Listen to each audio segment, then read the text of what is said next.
आज हम उत्पत्ति की पुस्तक का 10वें अध्याय का अध्ययन करेंगे। नूह के पुत्र जो शेम, हाम और येपेत थे, उनके पुत्र जल प्रलय के पश्चात उत्पन्न हुए। उनकी वंशावली यह है। येपेत के पुत्र गोमेर, मागोग, मादे, यावान, तुबल, मेशेक और तिरास हुए।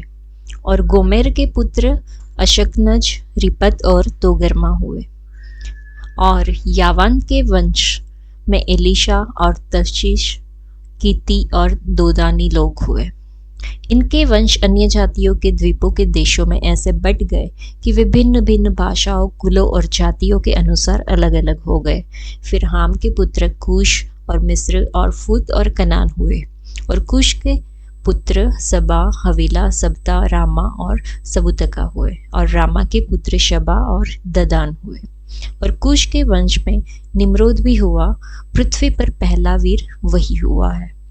वही यहोवा की दृष्टि में पराक्रमी शिकार खेलने वाला ठहरा।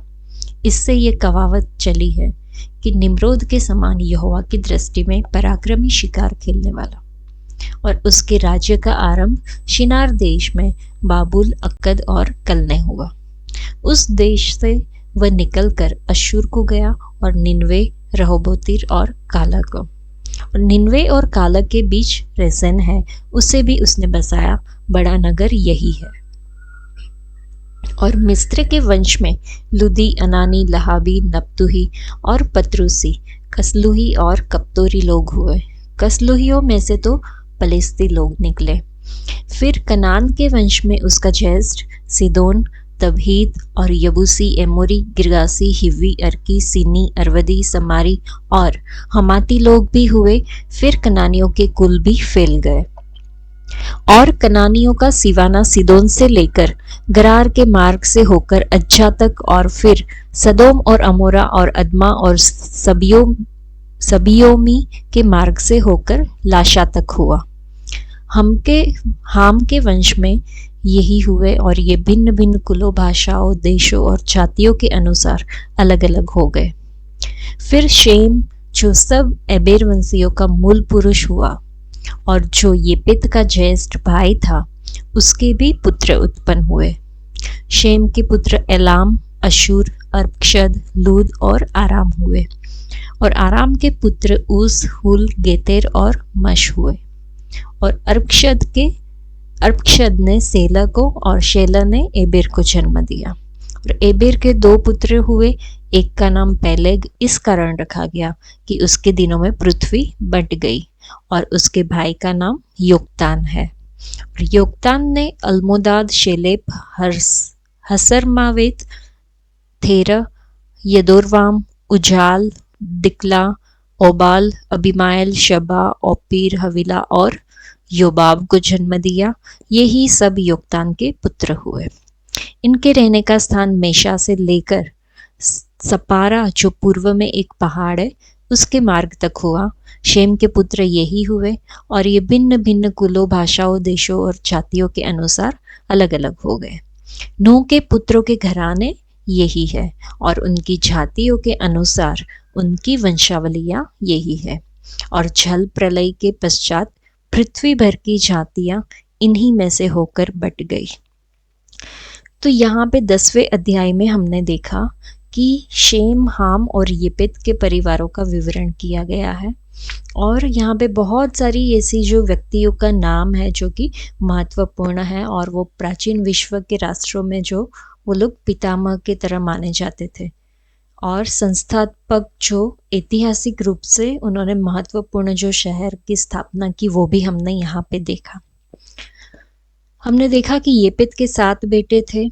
और वो लोग जैसे जैसे उनका परिवार बढ़ता गया, वो तटीय इलाकों में अपना घर बना के वहाँ पे बसने लगे। उसके बाद हमने देखा कि हाम के 4 बेटे थे।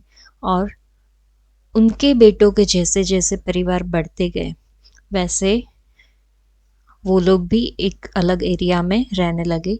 और लिखा है कि हाम का जो बेटा था कुश से जो निम्रोद का जन्म हुआ, वो पृथ्वी पर का सबसे पहला शक्तिशाली व्यक्ति बताया गया है। और आगे हमने देखा कि कनान जो था वो सीदोन हीत और यबूसियों की जातियों का पिता था। फिर आगे हमने देखा शेम के जो बेटे हुए थे, 5 बेटे थे, उसमें से 5 में से शेम के परिवार के बारे में ज़्यादा विवरण इधर दिया गया है और हम देख सकते हैं कि अब्राहम के वंश का था जो शेम था। तो ये जो वंशावलियाँ हैं वो काफ़ी महत्वपूर्ण हिस्सा होता है जब हम इसका अध्ययन करते हैं। उससे हमें उनकी उम्र का भी पता चलता है और पृथ्वी की शुरुआत से लेके जितने भी लोग इस पृथ्वी पर रहे उन लोग के बारे में भी हम डिटेल में जान सकते हैं। तो उत्पत्ति का चौथा, 5वां और 10वां और आगे हम 11वां पढ़ेंगे, वहाँ पे जो है वंशावलियों का विवरण दिया गया है। उससे हमें पता चलेगा कि ये जो सृष्टि है, बाढ़ कैसे आई, वो हर समय का हम लोग पता कर सकते हैं। और ये पूरी जो जानकारी है उससे ये भी हमें पता चलेगा कि पृथ्वी उतनी भी पुरानी नहीं है जितना बहुत सारे वैज्ञानिक लोग सुझाव देते हैं।